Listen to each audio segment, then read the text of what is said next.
Mami, ẹ káàsán. Ẹ káàsán sá o. Ẹ jọ̀ọ́ mà, ẹ bá wa dárúkọ inú ọjà láti wá bá yín. Ìpodò Ọbádá market. Ẹ jọ̀ọ́ dárúkọ ara yín mà. Òkìkí orí tó kẹ́. A dúpẹ́ pé ẹ jẹ́ wa. A fẹ́ kẹ́ bá wa sọ̀rọ̀ nípa bí ọjà ṣe ń ṣiṣẹ́ lọ́jọ́ mẹ́ta yìí. Kí ẹ jọ̀ọ́ tó bá jẹ́ pé ìmọ̀ràn ìjọba lè gba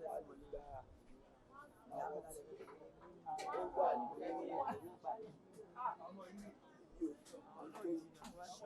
láti jẹ́ kí gbogbo nǹkan kó lọ bó ṣe yẹ kó lọ. Orí ẹ̀ la ṣe wá síwájú ẹ̀ nínú ìwà. Ó ṣé bàbá mi, àdúrà àgbà ojú òní tí ẹ̀ àríjẹ àrímu oníṣiṣẹ́ ṣe.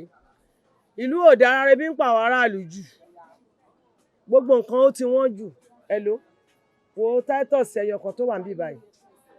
Ṣó ti yé yín? No, I'm no as I'm talking. Kí ló dé? Titus ẹyọ kan yìí tẹ́lẹ̀tẹ́lẹ̀ tí wọ́n bá ní 1,000 ara Titus àgbà change inú ẹ̀. But now 1 carton of Titus is going to 70 something thousand now. 80 something thousand now. Kò possible ní ìsìnkú ní o mú 2,000 mẹ́fì sí ó lé ẹja nìkan pẹ̀lú ọkùrọ̀. O lè rí sọ́nà máa fẹ́ bí pa wá. Gbogbo ìlú yìí ó lágbára jọ náà ò ní jẹ́ kó lè mọ́ wa. Anybody come manage ni. Ìlú ò dá kò fara rọ rárá. Dìríkà ráìsì kan is 900 naira 1,000 now. Ṣó yẹ kó rí bẹ́ẹ̀? 900 naira 850 ní wọ́n ta dìríkà ráìsì. Gbogbo nǹkan ó ti wà ayẹ́sì jù. Kọ́lọ́run ọlọ́jọ́ èní kó bá wa ṣàánú wa ni kó bá wa túlù yìí ṣe. Bó ṣe ń lọ ìkó ṣàrẹ̀ rárá. Ebi pọmọdé ó ń pàgbẹ́ ní ṣé dàbí ẹni tí ò ṣe. Ṣó ti yẹ? Ní ìsìn àmì ní Sátidé mi ní Sunday gbogbo ọjọ́ wọ̀kíwọ́kí kó wá ní kìjọ kí yẹ ń 2,000. Ṣé mo lè rí wọlé mú jáde nígbà tí ò tí gbọ́nlẹ̀ débi pé ó máa tó pín? Kí lẹ wí sà? Kí ni ẹ rò pé ó yẹ kí àwọn ìjọba Káwọn ìjọba kan ṣàánú wa nábẹ́ lá máa bẹ̀ wọ́n. Torí bí róbì ń pa aráàlú.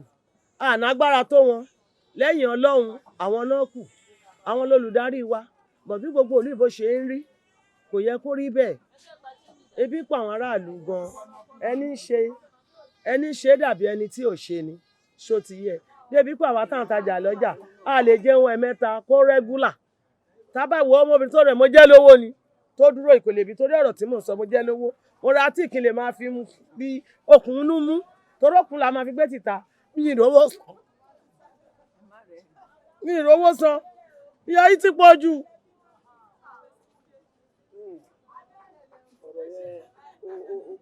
Ìyà yìí pọ̀. I'm serious, ìyà yìí pọ̀. Ẹ sọ wípé tí èèyàn kan bá béèrè 2,000 lọ́wọ́ yín, Mi ò lè rí múlẹ̀ torí kò ì tí ì tó. wọn ò ní gbàgbọ́ pé nínú yín báyìí tó jẹ́ mọ́mì wá báyìí pé ẹ lè sọ pé kò sí 2,000. Kò sí náà ìgbà tí kì í ṣe pé bẹ́ẹ̀ ló ṣe gbogbo nǹkan ti wà áyẹ̀sì jù. Àtijọ́ àti mọ́ lágbára. Ṣérùwà ìlà máa ń bèrè owó lọ́wọ́ kan àwọn ọmọ ọlọ́kúnlẹ̀ yìí. Kò sẹ́nìkan àfọlọ́run àṣẹ àjẹni. Ẹ wo bí gbogbo ìlú ṣe rí náà. Ẹ wo bí gbogbo ìlú ṣe rí. Dìríkà ráìsì kan, dìríkà ẹ̀wà 800 naira tí ò rí bẹ́ẹ̀ tẹ́lẹ̀. Ẹjẹ ẹyọ kan 900, ẹjẹ ẹyọ kan Titus starting from 16, 17 now tí ò dẹ̀ rí bẹ́ẹ̀ tẹ́lẹ̀. Ó bá nù tí wàá rí pé ìgbà tó fẹ́ sọ̀rọ̀ yẹn mo fẹ́ Ọlọ́run máa ń pààyàn nígbé omi lé sí lóbi because nǹkan tó yàn go through ó ti pass level èèyàn tí ò dẹ̀ rí bẹ́ẹ̀ tẹ́lẹ̀.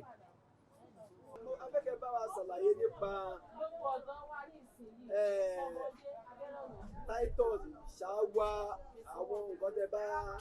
Bàbá mi á dáa fún ayé òní mú oníràṣẹ. Ẹ rí tẹ́lẹ̀tẹ́lẹ̀ kò sẹ́ni tó yàdí ṣáwá yà abẹ́rẹ́ ọ̀nà fún là ń pè. Bọ́tí náà ní ìsìn àtọlọ́wọ́ àti mẹ̀kúlá abẹ́rẹ́ ọ̀nà fún là á dìbò fún nísìn. Torí agbára ẹ̀kan ṣó ti àwọn ọmọ mi tún máa wórí ẹja ṣáwó ẹjọ́ ṣẹ ní. Níbi tí ìlú tó wọ́ọ̀sì dé. Ní Nàìjíríà yìí náà abẹ́rẹ́ ọ̀nà fún là ń pè ṣáwá yìí. Ajá lọ èèyàn mi ti ń dorí ẹja ní ìsìn yìí o. Ìṣẹ̀lẹ̀ tó máa jẹ àṣán èèyàn mi ti ń dorí ẹja ní ìsìn yìí o. Gbogbo ọlọ́màjò lè mọ̀ wa o. Ó ti wà áyẹ̀sì ju o. Eléyìí ti lágbára kan jọ kan ṣàánú wa o. À ń pariwo ni o. Abẹ́rẹ́ ọ̀nà fún anybody dìbò fún nísìnyí o. Because tó bá ra ṣáwó ẹyọ kan 1,500 wá gbé sí márùn. Ṣé tó bá jẹ́ ọlọ́mọ mẹ́rin bàbá méjì ọ mẹ́fà ó jẹ́ mẹ́fà. Ṣé wọn lè bọ̀ dídé ẹja kọ̀ọ̀kan kọyàn kó jẹ́ láì wọ́n máa là sí méjì ni. Wọ́n lè já sí méjì fọkọ ni nísìn. Torí kò sẹ́nu dídí kan láti fọkọ jẹ. Ṣó ti yé yín? Ṣé irú ẹ̀ tó bá fún yàrá yẹn 5,000 kó lọ sí ibẹ̀ weekend? Ṣé kò wá òkè 5,000 kò ṣe Titus méjì pẹ̀lú atarodo àti epo àtòróró. Bàbá yìí ó ń ká mi lára ó ń dùn mí gan o. ó ń dùn mí ìlú yìí ò dá o Ọlọ́run ṣàánú ebi ń pa wá o ebi ń pa wá mẹ̀kúnnù o. fáwọn tí ò mọ nǹkan tó ń jẹ́ abẹ́rẹ́ ọ̀nà ọ̀fun. ṣáwá ló ń jẹ́ bẹ́ẹ̀ abẹ́rẹ́ ọ̀nà ọ̀fun là ń pe ṣáwá kò sẹ́ni tó ń yà díẹ̀ you know now more than the 7 carton of shower is 30-something thousand shower abẹ́rẹ́ tó ń tà ní 2005 tẹ́lẹ̀ òun lẹ́nu bọ̀dẹ̀ wò bó ṣe dàbí kẹrẹfíṣì 700 naira lẹ́yọ kan abẹ́rẹ́ ọ̀nà ọ̀fun ṣáwá ló ń jẹ́ bẹ́ẹ̀ sẹ́ẹ̀ abẹ́rẹ́ ọ̀nà ọ̀fun là ń kò sẹ́ni tó ń yà díẹ̀ ẹ wo titus lélẹ́yìí ọkọ mi ṣáwá lélẹ́yìí abẹ́rẹ́ ọ̀nà ọ̀fun lélẹ́yìí lọ́wọ́ mi titus 1005 ṣáwá ìyàpò 4 ni bó ṣe dàbí ebolo crayfish inú kinní yìí ṣọ́rọ̀ mi yẹn yẹ ìlú yìí kọ́ ló ń ṣàánú wa bàbá mi ó lágbára jù dìríkà ráìsì èèyàn lè bèrè lọ́wọ́ ọmọ pé ṣé o ti yó ṣé o ti jẹun ní nípò bára dìríkà ráìsì kan 900 850 ṣọ́rọ̀ mi yẹn yẹ anybody kọ́ ọlọ́run má jẹ́ àrọ́jú jẹ má jẹ́ àrọ́jú mu gbọ́rọ̀ tí mo sọ ọkọ mi ẹ jẹ́ ṣàánú wa ẹ gbà wá kọ́lọ́n kó gbàdúrà báyìí kọ́ nílùú ṣe rí tẹ́lẹ̀